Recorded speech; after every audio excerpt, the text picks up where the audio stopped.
An article by Chuck DeVore over at The Federalist last week. I saw it. It didn't catch my attention. The headline seemed rather muted, and it wasn't until this week I started looking deeper into it because it was getting picked up by other outlets, and that's when I was awestruck. It's a bombshell. And I know a lot of people use that word too often. I don't. This one is a bombshell in multiple ways, and I'm glad that somebody else took the time to read it because I skipped it, and I apologize for that. Won't happen again. I skipped it because the headline is pretty mundane. It says, Report, China rapidly builds up weapons and psychological warfare operations. Okay, well, that's China like literally every day. So what's the big news here?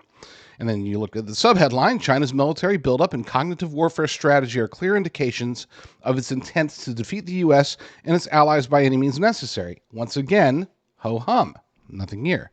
But let's skip ahead to, it caught my attention when they said, and this was the headline, I believe it was over at Fox News, mentioning that it was the biggest military buildup since 1930s Nazi Germany. And of course, we know that preceded invasion. Well, does China seem to be ready for invasion?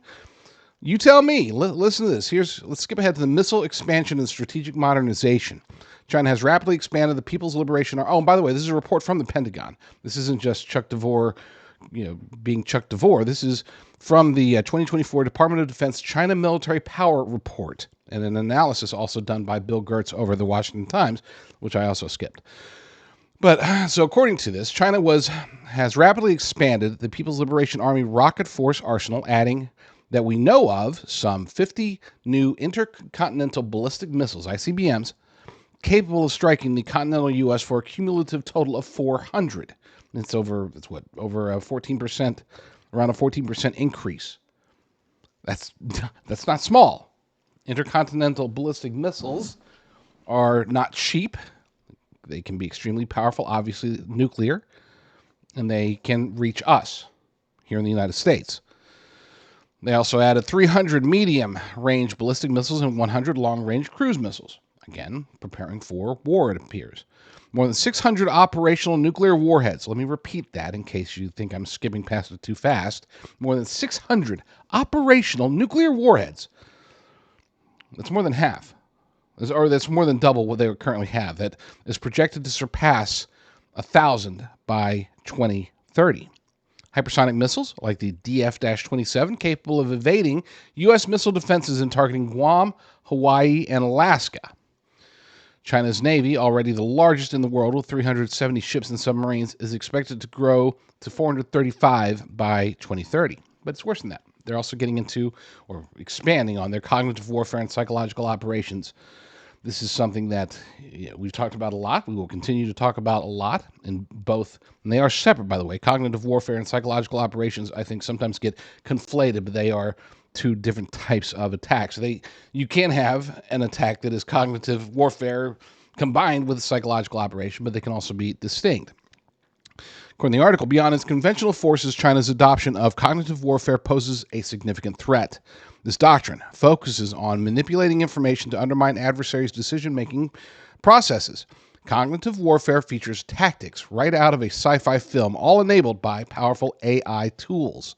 For instance, deepfakes to mislead military and political leaders during crises, and psychological warfare to demoralize U.S. troops and polarize society. The latter includes efforts to erode trust in U.S. leadership among regional allies via tools such as TikTok, which President Trump has recently, soon to be president, he's not even president yet, except he filed an amicus brief calling on the Supreme Court to slow or maybe even halt the banning of TikTok.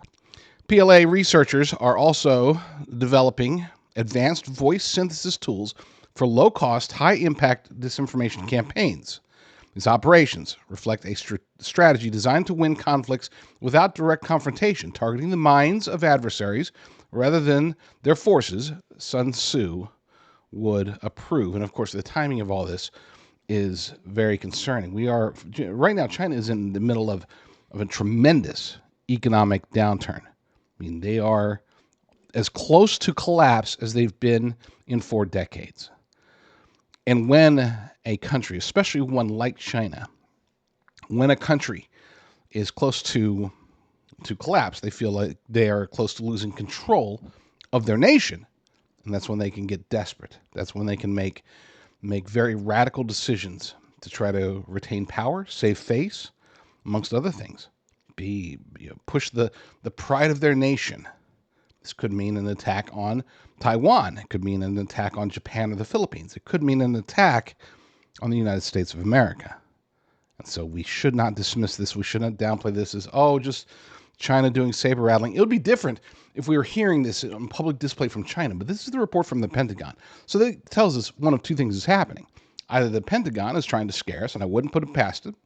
They're trying to scare us with false information to get us all ramped up and saying, we gotta counter the Chinese threat, Long live the military-industrial complex. That's a possibility, but I think the more likely scenario here is that the Pentagon has received information, acquired information that tells them that China is ramping up for war. And you can't look at this type of buildup as anything short of a prelude to an invasion. The question is, who are they going to invade?